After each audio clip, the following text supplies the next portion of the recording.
নামাজ পড়ে জিকির সালাত নবীর কী অবস্থা? কয়জন নামাজ পড়ছে? কয় হয়েছিল 10 মতন। এমনকি 10 মতো হলে হেঁকে যে জুমা হয়, জুমার নামাজে কমপক্ষে 40 জন মুসল্লি হওয়া লাগবে, কমপক্ষে 40 জন ইমাম বাদে। সেই জায়গায় যদি ইমাম সহকারে 10 জনের নামাজ চলে, তাই এটা কি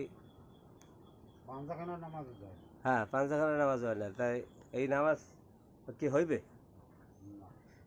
তা হ্যাঁ জানেন যদি এইভাবে নামাজ পড়ে, তাই কিছু করার আছে? এই জাল বুনে কতদিন সময় লাগবে? মাস 3 লাগবে না বেশি লাগবে? হ্যাঁ 3 মাস হইবে? আমি তো এখন ভালো সময় দেন, আমি তো পারি না, আমি তো ওইরকম জাল বুনতে পারবো না।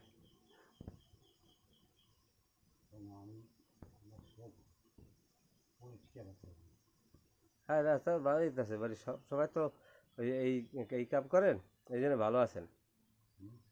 ভালো আছেন। আমার মোবাইল দেখার কারণে বেশি সমস্যা হয়ে গেছে। আর তো নেই সব।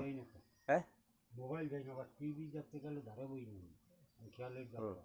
টিভি দেখতে গেলে আমি অনেক দূরে, হুম চোখ নষ্ট হয়, টিভি তেলে চোখের আবরণ নষ্ট হয়ে যায়। এই এই এত কষ্ট 2-3 মাস লাগে একটা জাল বানাইতে।